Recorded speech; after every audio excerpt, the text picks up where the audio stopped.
রায় 26,000 জনের চাকরি চলে গেল, কিন্তু তার মধ্যে তো যোগ্য চাকরিজীবীরাও তো রয়েছে, তাহলে তাদের কি হবে? দেখুন, এইখানে একটা বিষয় আছে যে বলা হচ্ছে যে যোগ্য আছে, সত্যি অনেকে যোগ্য আছে, কিন্তু কে যোগ্য সেটা কে জানতো একমাত্র সরকার বা এসএসসি। তারা কেন কোনো লিস্ট দিল না? কোর্ট তো বারংবার জিজ্ঞেস করেছিল যে কারা যোগ্য বা কারা অযোগ্য, তাদের লিস্টটা আমাদের দিন। না তারা যোগ্যর লিস্ট দিতে পেরেছে, না অযোগ্যর লিস্ট দিতে পেরেছে। আর এই যে বারবার বলা হচ্ছে 26,000-এর মধ্যে অনেক যোগ্য আছে, হ্যাঁ 26,000 অনেক যোগ্য আছে, কিন্তু ফিগারটা 26,000 না, ফিগারটা 30 লক্ষ। আপনারা ভাবছেন যে 26,000 চাকরি পেয়েছে তাদের মধ্যে যোগ্য আছে, এটা ভাবুন তো, যে 30 লক্ষ চাকরি প্রার্থীরা আবেদন করেছিল 9-10-এর জন্য, 11-12-এর জন্য, গ্রুপ সির জন্য বা গ্রুপ ডির জন্য, তারা তো আজকেই অনেক এই দুর্নীতির জন্য তারা সুযোগ পাননি, আজকে তারাও বঞ্চিত। আজকে হতেই পারতো, যদি সঠিকভাবে হতো 30 লক্ষর মধ্যে অনেকেই হয়তো চাকরি পেত, কারণ সবাই এখানে যারা চাকরি প্রার্থী সবাই চায় যে একটা স্বচ্ছ পদ্ধতির দ্বারা নিয়োগ হোক। এই পদ্ধতিটা একটা অস্বচ্ছ, তাই জন্য এই 30 লক্ষর মধ্যেও অনেকে বঞ্চিত। তাহলে শুধু 26,000 না, আজকে সরকার 30 লক্ষ লোককে কিন্তু এই দুর্নীতির জন্য বঞ্চিত করলো। এবং আমি তো মনে করি যারা আজকে টাকা দিয়ে চাকরি পেয়েছে পুরোপুরি যে তাদেরও দোষ সেটা না, কারণ এই সরকার এসএসসি পরিস্থিতিটা এমন তৈরি করে দিয়েছে সমাজে যে যে ভালো ছেলে যার সব ভালো তাকেও টাকা দিতে হচ্ছে, কারণ পরিস্থিতিটা এমন যে টাকা না দিলে তুমি চাকরি পাবে না। তাই সত্যি কি যারা টাকা দিয়ে চাকরি পেয়েছে সত্যি কি তাদের এটা দোষ, না এই পরিস্থিতি যে তৃণমূলের সরকার বা এসএসসি যে পরিস্থিতিটা তৈরি করেছে চাকরি পেতে গেলে টাকা দিতে হবে, এটাও কিন্তু ভাবার বিষয়। কিন্তু মাঝে আমরা দেখেছিলাম যে অনেকেই মামলা করে চাকরি পেয়েছিলেন, আপনারাই মামলা লড়েছিলেন। অনামিকা রায়ের কথা যদি আমরা বলি, তাহলে এটা তো প্রমাণিত, মানে কোর্টের রায় প্রমাণিত যে তারা যোগ্য, তাহলে তাদের বিষয়গুলো কি হবে? সেগুলো তো এক্সেপশনাল। আমি বলে দিচ্ছি, একটা নিয়োগ প্রক্রিয়া যখন হয় এটা দেখতে হবে যে এই নিয়োগ প্রক্রিয়াটা কেন সবার বাতিল হলো। সিবিআই রিপোর্ট দিয়েছিল যে ওএমআরের কারচুপি হয়েছে, প্যানেল এক্সপায়ারি হওয়ার পরে অনেকে চাকরি পেয়েছে, বা যার নাম প্যানেলে নেই সে চাকরি পেয়েছে। এটা একটা দিক, বলা যেত যে শুধু যদি এই দিকটা হতো তাহলে এদেরকে বেছে বাদ দেওয়া যেত, কিন্তু শুধু যে এই দুর্নীতি হয়েছে সেটা না। দুর্নীতিটা কোথায় হয়েছে আপনি জানেন? একটা নিয়োগ প্রক্রিয়া যখন শুরু হলো সেই শুরুটা থেকেই বেআইনি। কেন বেআইনি? নিয়োগ প্রক্রিয়ার যে রিটেন এক্সামিনেশান, তার যে ইভ্যালুয়েশান, তার মূল্যায়ন করার জন্য একটি সংস্থাকে দায়িত্ব দেওয়া হয়েছিল, নাইসা, সরকারি সংস্থা। এসএসসি যখন কাউকে দায়িত্ব দেওয়া হবে তার একটা টেন্ডার হওয়া উচিত, পাবলিক অ্যানাউন্সমেন্ট হয়ে টেন্ডার, যাতে করে সবাই পার্টিসিপেট করতে পারে। এই নাইসার যে রিক্রুটমেন্ট করলো এসএসসি, কোনো টেন্ডারই হয়নি। আর নাইসাকে টেন্ডার না হয়ে রিক্রুট করলো, আর নাইসা কী করলো? নাইসাকে এসএসসি দায়িত্ব দিল যে তুমি ইভ্যালুয়েট করবে। নাইসা সেই দায়িত্ব আবার অন্য একজনকে দিয়ে দিল, যেটা আবার এসএসসি জানেও না, যে ইভ্যালুয়েট করলো তার কোনো ক্ষমতাই নেই ইভ্যালুয়েট করার। তাই প্রশ্নটা এখানে এসে গেল, আদৌ কি ওয়েমারগুলো সঠিকভাবে মূল্যায়ন করা হয়েছিল? কারণ যাকে দায়িত্ব দেওয়া হয়েছিল সে করেনি, করলো অন্য আরেকজন, যে করলো তার সঙ্গে এসএসসির কোনো সম্পর্ক নেই। আর প্রথমে যাকে দেওয়া হয়েছিল তাকে ক্লোজ ডোর টেন্ডারে দেওয়া হলো, কোনো টেন্ডারই না। এবং কিরমভাবে দেওয়া হলো? নর্মালি কি একটা টেন্ডার প্রসেস হয়, সেইটা যে টেন্ডার পায় তাকে বাই পোস্ট বা মেলে কমিউনিকেট করা। এখানে কি টেন্ডার ক্লোজ ডোর টেন্ডার হলো। নাইসার অফিসিয়াল এসএসসির অফিস থেকে এসে দিনের দিন নোটিশ টেন্ডারের ওয়ার্ক করার কালেক্ট করছে। কী করে তারা জানলো যে আমি নাইসাই পাবে যে তাদের লোকে ভাইস প্রেসিডেন্টরা সব এসে ওখানে বসে থাকছে? তাই এই যে শুরুটা, এই নিয়োগ প্রক্রিয়ার শুরুটা থেকেই গণ্ডগোল আরম্ভ হয়ে গেল, যাতে প্রশ্নচিহ্ন উঠলো যে আদৌ ওয়েমার শিটগুলো সঠিকভাবে মূল্যায়নই করা হয়েছে কি না। তাই জন্যই কোর্টের কাছে আর কোনো অপশান ছিল না এটা বাতিল করার বাইরে। এতে অবশ্যই কিছু জেনুইন ক্যান্ডিডেটের চাকরি বাতিল হয়েছে, কিন্তু একই সঙ্গে যারা এই দুর্নীতির জন্য আজকে চাকরিটা পেলো না 30 লক্ষ, তারাও কিন্তু একটা নতুন সুযোগ পেল। শুধু এই যে 25,000 বঞ্চিত সেটা না, বঞ্চিত কিন্তু 30 লক্ষ। আজকে এই সরকার বা এসএসসির এই দুর্নীতির জন্য আজকে 30 লক্ষ লোক বঞ্চিত হলো। এবং সবথেকে বেশি বঞ্চিত কে বলুন তো? কোনো শিক্ষক না, বঞ্চিত কিন্তু ছাত্রছাত্রীরা। দুটো কারণে বঞ্চিত। 1 নম্বর কারণ হলো যে তারা প্রকৃত যে একজন স্কুলে যাবে, তারা শিক্ষক থাকবে কিনা সন্দেহ।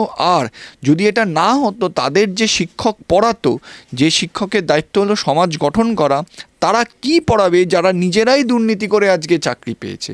আর এই যে বড় দুর্নীতি হয়েছে, শিক্ষক নিয়োগে দুর্নীতি, এটার কিন্তু একটা বড় ব্যাপ্তি আছে। আপনি দেখবেন এটা কিন্তু শুধুমাত্র একটা টাকা নিয়ে দুর্নীতি করেছি সেটা না।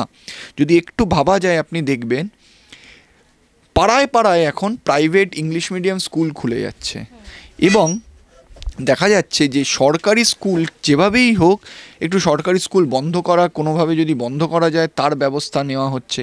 কিভাবে আজকে এমন একটা পরিস্থিতি করা হচ্ছে যে সাধারণ মানুষ, আমরা ভাববো এই সরকারি স্কুলের শিক্ষক, তার মানে তো চুরি করে চাকরি পেয়েছে, দুর্নীতি করে চাকরি পেয়েছে, এদের কাছে আমি আমার ছেলেদের পড়াবো? আমরা কি করছি সাধারণ মানুষ, যাদের একটু ন্যূনতম যদি কারোর মানে সেই আর্থিক সক্ষমতা থাকে, তারা কিন্তু তাদের ছেলে মেয়েকে প্রাইভেট স্কুলে ভর্তি করাচ্ছে। আরেকটা কি দেখবেন, হঠাৎ করে এই গরম পড়েছে, সত্যি গরম পড়েছে, তাই স্কুল বন্ধ। আজকে তো সরকার বলতে পারতো ঠিক আছে স্কুলে যেতে হবে না, আমরা অনলাইন পড়াবো, যেরকম প্রাইভেট স্কুলে হচ্ছে। টোটালি স্কুল বন্ধ করে দিল। তাতে কি এটা একদম খুব মানে কনসাসভাবে চেষ্টা করা হচ্ছে সরকার থেকে যে যত সম্ভব সরকারি স্কুল কমিয়ে দিতে হবে, এমন কিছু করতে হবে যাতে ছাত্রছাত্রীরা সরকারি স্কুলে না ভর্তি হয়, যাতে গিয়ে প্রাইভেট স্কুলে লোকে ভর্তি হয়। এই যে সরকারি শিক্ষার পরিকাঠামোটাই নষ্ট করে দেওয়া হচ্ছে, একটাই ইন্টেনশন, যাতে প্রাইভেট স্কুল বেশি রমরমা করে চলে, সরকারি স্কুল বন্ধ। যে এই দুর্নীতি কিন্তু শুধুমাত্র টাকা নেওয়ার জন্য, দুর্নীতির পেছনে এই কারণগুলোও আছে, কিভাবে সরকারি স্কুলটাকে বন্ধ করে দিতে হবে। অর্থাৎ কোথাও গিয়ে সরকারি মানে শিক্ষা ব্যবস্থাটাকে পুরোপুরিভাবে বন্ধ করার একটা বড় পরিকল্পনা। আপনি দেখুন তো, আপনি যদি হিসেব নেবেন, 2011 সালে তৃণমূল সরকার এসেছে, 2024 সাল, 2011 সালে যখন বামফ্রন্ট সরকার ছেড়ে গেল, আপনি ওই বছরের হিসেব দেখবেন যে কত ছেলে মেয়ে উচ্চ মাধ্যমিক দিয়েছিল, কত ছেলে মেয়ে মাধ্যমিক দিয়েছিল, আর কত সরকারি স্কুল ছিল। আজকের দিনে দেখবেন কত প্রাইমারি স্কুল বন্ধ হয়ে গেছে, কত ড্রপ আউট হয়েছে, মাধ্যমিক উচ্চ মাধ্যমিকের সংখ্যা কত কমে গেছে। এর পেছনে কারণটা কি? আর কত সংখ্যক প্রাইভেট স্কুল এই 11 সাল থেকে 24 সাল অবধি কত পরিমাণ প্রাইভেট স্কুল বেড়েছে, যেখানে আমাদের ভারতবর্ষে আমরা বারবার বলে আসছি যে শিক্ষাকে ফ্রি করতে হবে, যাতে সবার জন্য শিক্ষা দরকার। সেই জন্য সরকারি স্কুল বামফ্রন্ট আরম্ভ করলো যে বিনা পয়সায় শিক্ষক 11-12 অবধি আসলো না, UPA 1-এ রাইট টু এডুকেশন অ্যাক্ট আসলো। কিন্তু আজকে এই তৃণমূল সরকার এসে তারা রাইট টু এডুকেশন অ্যাক্টও মানে না। তাদের প্রচেষ্টাই হলো সরকারি স্কুলে দুর্নীতি করো, এমন সিচুয়েশান তৈরি করো যে কোনো বাবা মা তার ছেলে মেয়েকে সরকারি স্কুলে পাঠাবে না, এবং স্বাভাবিকভাবে যদি ছাত্রছাত্রী না থাকে স্কুল বন্ধ হয়ে যাবে, আর বেশি করে যাতে লোকেরা প্রাইভেট স্কুলে গিয়ে ভর্তি হয়। যে মমতা ব্যানার্জি বলছেন এই রায় বেআইনি এবং চ্যালেঞ্জ করছেন সুপ্রিম কোর্টে যাবেন, সুপ্রিম কোর্টে যেতেই পারে, আপনারা বারবার বলে থাকেন, কিন্তু এই যে একটা রায়কে বেআইনি মুখ্যমন্ত্রী বলছেন, এটা কি বলা যায়? দেখুন, রায়কে আমার রায়কে বেআইনি বলতে পারে, উনি বলতে পারেন রায়টা আইন মেনে হয়নি, রায় আইনের অনেক ফাঁক আছে, আইন মেনে হলে অন্য রায় হতো, আইনে হয়নি রায়টা, আইন অন্য কথা বলছে, আলাদা ব্যাপার। এইটুকুনি ক্রিটিসিজম, যদিও মুখ্যমন্ত্রীর এরমভাবে ওপেনলি বলা উচিত না, তাও আমি মনে করি যদি এটা বলেও থাকে, উনি কি করে এই কথা বলছেন, একজন মুখ্যমন্ত্রী হয়ে, উনিও একজন কনস্টিটিউশনাল পোস্ট হোল্ডার, উনি কি করে এটা বলছেন যে বিজেপির বিচারালয় বা বিজেপি সেন্ট্রাল গভর্নমেন্ট থেকে বসিয়ে দেওয়া হয়েছে? উনি কি কথা বলছেন যে সরকারি পয়সায় মাইনে পান, সরকারি গাড়ি চলেন, সরকারি সিকিউরিটি পান? এটা উনি জানেনই না, বেসিক কনস্টিটিউশনাল জানেন, একটা আলাদা কনসোলিডেটেড ফান্ড আছে। মানে ওনার যে এই মানে এতটা সীমিত জ্ঞান, সেটা মানে সত্যি মানে সবাই আমরা মানে এটা ভাবা যায় না। উনি একজন মুখ্যমন্ত্রীও এরকম, এটা আমাদেরই দুর্ভাগ্য যে উনি আমারও মুখ্যমন্ত্রী, আপনারও মুখ্যমন্ত্রী, এবং একজন কনস্টিটিউশনাল পোস্ট হোল্ডার হয়ে আরেকজন কনস্টিটিউশনাল পোস্ট হোল্ডারকে কী করে এই কথা বলছে, মানে সত্যি লজ্জা লাগে ওনার। মানে বিচারপতিদের প্রশ্ন ছুড়ে দিয়েছেন যে আপনাদেরকে যদি টাকা ফেরত দিতে বলা হতো, মানে উনি নিজেই জানেন না উনি কি বলছেন। মানে এটাতে একটা জিনিস প্রমাণিত হয়, কি বলুন তো, মমতা বন্দ্যোপাধ্যায় বলুন বা ওনার দল বলুন, ওনার বিচার ব্যবস্থার প্রতি, ভারতের সংবিধানের প্রতি কোনো আস্থা নেই, এবং ওনারা সংবিধান মানে না। সংবিধান মানলে একটি রাজনৈতিক দল, একটি রাজ্যের মুখ্যমন্ত্রী কোনোদিনও এরকম সংবিধান বিরোধী কথা বলতে পারেন না।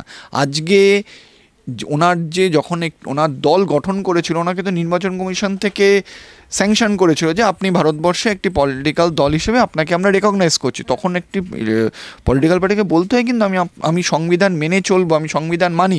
কিন্তু আজকে উনি যে বক্তব্য দিয়েছেন তাতে পরিষ্কার উনি সংবিধান মানে না, ওনার দলের রেকগনিশন ক্যান্সেল করে দেওয়া উচিত। কি করে একজন মুখ্যমন্ত্রী এটা বলছে? এটা জানেন না এটা একটা আলাদা কনসলিডেটেড ফান্ড। আর আমি তর্কের খাতিরে আমি একটা তর্কের খাতিরে ধরে নিচ্ছি যে সরকারের সিকিউরিটি পায়, সরকারের পয়সায় ওনাদের মাইন হয়। সরকারের পয়সা, এটা আমাদের ট্যাক্স পেয়ারের পয়সা প্রথমত।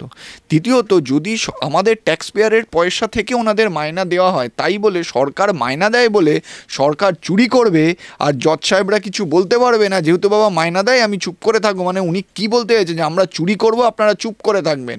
আর উনি মাইনা দেন, ওনার বাড়ির থেকে মাইনা দেয় না অভিষেক ব্যানার্জি মাইনে দেয় আমাদের ট্যাক্স পেয়ারের টাকায় মাইনে হয়। যদি ওনার কথা সত্যি হয়, যদিও কনসলিডেটেড ফান্ড আছে সেখান থেকে জজ সাহেবদের মাইনা দেওয়া হয়, আর এটা কনস্টিটিউশনাল প্রভিশন। আর আজকে উনি একজন কনস্টিটিউশনাল পোস্ট হোল্ড হয়ে এই রকম কথা বলছেন, এটা কিচ্ছু না। এটা হলো ওনার কর্মীদের একটা যে তোমরা কনস্টিটিউশন মানবে না, তোমরা বিচার ব্যবস্থাকে মানবে না, পুরোটাকেই ওনারা নিজেদের অধীনে আনতে চাইছে। পুলিশকে ওনারা নিজেদের অধীনে নিয়ে এসছেন, চাইছে বিচার ব্যবস্থাকে আনতে। বারবার আমাদের ভারতবর্ষের বিচার ব্যবস্থার কাছে আমি কৃতজ্ঞ যে এইরকম শিরদাঁড়া সোজা বিচার ব্যবস্থা। ওনার এত ওনার গালাগালি বলুন, ওনার এই কুকথাতেও কোনোভাবে বিচলিত না হয়ে সঠিকভাবে আইন মেনে একটার পর একটা রায় দিয়ে যাচ্ছে। 2023 সালে আমরা জানি বিকাশ রঞ্জন ভট্টাচার্য আদালতের নজরে এনেছিলেন এই শিক্ষা ব্যবস্থায় দুর্নীতির বিষয়টি। আজকে কিন্তু এই চাকরি বাতিলের পর অনেকেই বিকাশ রঞ্জন ভট্টাচার্যের প্রতি ক্ষোভ দেখাচ্ছেন যে বারবার বিকাশ রঞ্জন ভট্টাচার্য এই অযোগ্য বিষয়টি তুলে ধরেছেন, কিন্তু যারা যোগ্য তাদের বিষয়টি কোথাও গিয়ে হাইলাইট করেননি। এবং আজকে যাদের চাকরি বাতিল হয়েছে নিজেদের যোগ্য দাবি করে অনেকেই কিন্তু বিকাশ রঞ্জন ভট্টাচার্যের প্রতিও ক্ষোভ দেখাচ্ছেন। দেখুন, এইটা আমার মনে হয় না কোনো জেনুইন, প্রথমত এটা 2023-এ না, এই প্রথম এটা হলো 2021 সালের 22শে নভেম্বর গ্রুপ ডি আমাদের একটি মামলায়, সেখানে আমি বিকাশবাবু ছিলেন। প্রথম যেখানে সিবিআই ডিরেকশন হয় এই নিয়োগ দুর্নীতি নিয়ে, তারপরে গ্রুপ সি, তারপরে 9-10 এরমভাবে হয় আমাদের মামলায়। কোনো জেনুইন চাকরি প্রার্থী কিন্তু এই জাজমেন্ট বা বিকাশবাবুকে বলবেন না। যারা বলছেন তারা হচ্ছে তৃণমূলের ক্যাডার, এই কথা। এর বাইরে কেউ অরিজিনাল জেনুইন চাকরি প্রার্থী এটা বলবে না। কেন বলবে না? কারণ আজকে কে দুর্নীতি করে পেয়েছে বা কে জেনুইন, আজকে তো বারংবার কোর্টে বলা হয়েছিল যে আপনারা সেই লিস্টটা দিন। আমরাও বলেছিলাম যে লিস্ট দেখে যারা দুর্নীতি করে তাদের বাদ দেওয়া হোক। এসএসসি সেই লিস্টটাই দিতে পারেনি। আজকে ওনারা বলছেন যে 5,000 তো দুর্নীতি করেছে, 19,000 কী দোষ করলো। যদি সেটাই হয়ে থাকে, যদি ওনারা সত্যি জানতেন 5,000 দুর্নীতি করেছে, তাহলে তো মামলা এত অবধি এগোতেনি না। ওনাদের কাছে খবর থাকলে ওনারা নিজেরাই 5,000 অ্যাপয়েন্টমেন্ট ক্যান্সেল করে দিত, তো মামলার প্রয়োজনই ছিল না। উল্টে ওনারা কী করলেন, ওনারা ক্যাবিনেটে ডিসিশন নিলেন, ক্যাবিনেট ডিসিশন করে কোর্টে এফিডেভিট আকারে জানালেন যে আমরা সুপার নিউমারিক পোস্ট ক্রিয়েট করব কাদের জন্য, যারা ব্যতিক্রমী চাকরি, আর অ্যাপ্লিকেশনে লিখলেন ইনভ্যালিড অ্যাপয়েন্টমেন্ট, তাদের যেন চাকরি বেঁচে যায়। তার মানে সরকার চায় না যে এই যারা দুর্নীতি করে চাকরি পেয়েছে তাদের চাকরি যাক। তার ফলে কি হলো, যারা জেনুইন, যারা যোগ্য, তাদেরও ফ্যাসাদে ফেলে দেওয়া হলো। শুধু তাদের না, যারা আরও প্রকৃত বঞ্চিত 30 লক্ষ, তাদেরও ফ্যাসাদে ফেলে দেওয়া হলো। সরকার শুধুমাত্র ভাবলো এই 5,000-এ। কেন ভাবলো? কারণ তারা টাকা দিয়ে চাকরি পেয়েছে। আজকে যদি তাদের চাকরি সরকার নিয়ে নেয়, যেসব তৃণমূল নেতারা পাড়ায় পাড়ায় ব্লকে টাকা নিয়েছে, তাদের বাড়িতে এবার হামলা হবে। সেখান থেকে বাঁচাতে আজকে তারা দিল, তাদের এই দুর্নীতি বাঁচানোর জন্য হলো। এবং সত্যি আজকে একটাই জিনিস আমি বলবো, আমার এক বন্ধু আইনজীবীও এই কথা বলেছেন যে তৃণমূল কংগ্রেস হাইকোর্টকে মানে না, তৃণমূল কংগ্রেস কনজিউমার ফোরামকে মানে। কেন বললাম কনজিউমার ফোরাম? কনজিউমার ফোরামে কে যেতে পারে? যে কেউ কোনো সার্ভিস দেওয়ার জন্য তার থেকে কিছু নিয়েছে, সে সার্ভিস দেয়নি। আজকে সত্যি কনজিউমার ফোরামকে ভয় পেত, কারণ তারা টাকা নিয়েছে চাকরি দেওয়ার জন্য। তাই চাকরিটা তাদের দিয়েওছে এবং চাকরি বাঁচাতেও হবে। তাদের করে বাই চান্স যদি এই ক্যান্ডিডেটরা টাকা নিয়ে গিয়ে কনজিউমার ফোরামে মামলা করে, তৃণমূল সরকার বা এই রাজ্য সরকার, এসএসসি কনজিউমার ফোরামকে ভয় পায়, হাইকোর্টকে না। দাদা, আপনার সহকর্মী বিক্রম ব্যানার্জি তিনি আমাদের ভূমি বলেছেন এই 2011 সাল থেকে যে কোনো ক্ষেত্রেই যারা যারা চাকরি পেয়েছে সবগুলোতেই কিন্তু মানে দুর্নীতির একটা সম্ভাবনা রয়েছে এবং চাকরি যেতে পারে। একটা কোথাও গিয়ে একটা মানে সতর্ক বার্তা দিয়েছেন বিক্রমদা। আজকে আমরা দেখতে পাচ্ছি আবার ফুড এসআই নিয়োগে সেখানেও তো দুর্নীতি হয়েছে এবং সিআইডি তদন্তের নির্দেশ দিয়েছেন রাজাশেখর মান্তা। তো আজকে প্রশ্ন উঠে যায় একটা, তাহলে কোন ক্ষেত্রে দুর্নীতি হয়নি? 2011 সাল থেকে 2024 অবধি প্রত্যেকটা ক্ষেত্রে আমরা এখন অবধি আমাদের সামনে এসছে শুধু এডুকেশনটা, যে কোনো ক্ষেত্রে যে কোনো রিক্রুটমেন্ট, কন্ট্রাকচুয়াল বলুন, পার্মানেন্ট বলুন, যা যা হয়েছে সব কটা টাকার বিনিময় হয়েছে। এবং আজকে আরেকটা বড় প্রমাণ হলো ফুড এসআইয়ের এতে কোশ্চেন লিক হয়ে গেছে পরীক্ষার আগে, এফআইআর হয়েছে, আজকে সেই নিয়োগ প্রক্রিয়ার ওপর স্থগিতাদেশ দেওয়া হয়েছে এবং ইনভেস্টিগেশনের অর্ডার দেওয়া হয়েছে, রিপোর্ট ফাইল করবে 2 মে। তাহলে আপনি ভেবে দেখুন প্রত্যেকটা জায়গাতে দুর্নীতি, কারণ আজকে এই তৃণমূল দলটা চলছেই এই দুর্নীতির ওপর ভরসা করে, এই টাকা দিয়ে। আর উপায়টা কি? এর বাইরে তো আর এদের কোনো উপায় নেই। প্রত্যেকটা জায়গায় দুর্নীতি, প্রত্যেকটা নিয়োগ যত অবধি হয়েছে 2011 সাল থেকে প্রত্যেকটাতেই দুর্নীতি।